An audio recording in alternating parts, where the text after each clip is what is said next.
Hoje nós vamos dar continuidade aos nossos estudos. Necessariamente hoje nós vamos falar sobre o regimento interno do CFM, que é esse documento, esse instrumento jurídico que realiza a organização, a estruturação e que define as competências internas lá do CFM, esse órgão que você pretende aí trabalhar, tá certo? Esse regimento interno, ele é disciplinado por uma resolução do CFM, é a resolução número 1998, de 2012. Lá no edital constam também outras duas resoluções que se referem a algumas alterações que foram realizadas no texto do regimento interno pelo plenário do CFM, tá certo? Que são as resoluções 2289 de 2021 e a resolução 2307 de 2022. Essas resoluções, elas já estão dentro do texto do regimento interno, que consta lá na página do CFM, lá no portal, tá bom?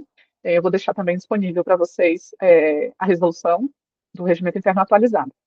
Vale atentar uma questão interessante, que talvez vocês não tenham reparado, você que ainda não estudou esse conteúdo, ainda não tenha chegado nesse ponto, é com relação a uma alteração que foi produzida nessa resolução, agora mesmo no mês de agosto de 2024, em que foram feitas algumas alterações referentes à diretoria. E essas alterações, elas mudaram as competências de duas diretorias, a gente vai ver daqui a pouquinho. Mas ocorre que essas alterações elas foram feitas antes da publicação do edital do IADES, certo? Elas foram feitas antes da retificação.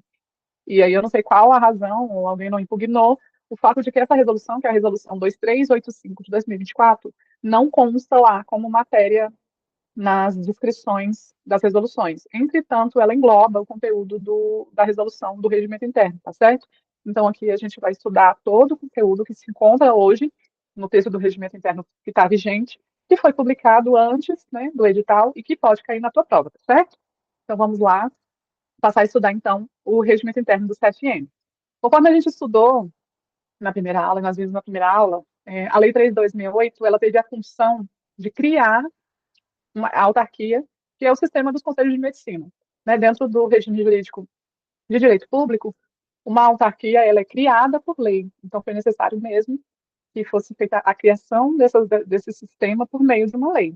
Mas é interessante porque o legislador ele outorgou a esses conselhos de profissão regulamentada a tarefa de eles próprios se auto-organizarem. Então, né, a lei estabelece ali alguns limites e algumas definições, mas no que se refere à auto-organização, e até mesmo a alocação de competências e demais questões da parte concreta da atuação, compete mesmo ao Conselho Federal de Medicina e aos conselhos regionais, dentro das suas esferas de competência, se auto-organizarem, tá certo? Então, lá no artigo 15, se eu não me engano, fala que as competências do CFM, entre elas, é de organizar o seu regimento interno. Então, esse regimento interno foi organizado, foi votado em plenário, e hoje está vigente aí regulamentando, então, a organização e a estrutura do CFM enquanto entidade que é aquela cabeça dos sistemas de medicina no Brasil, tá certo?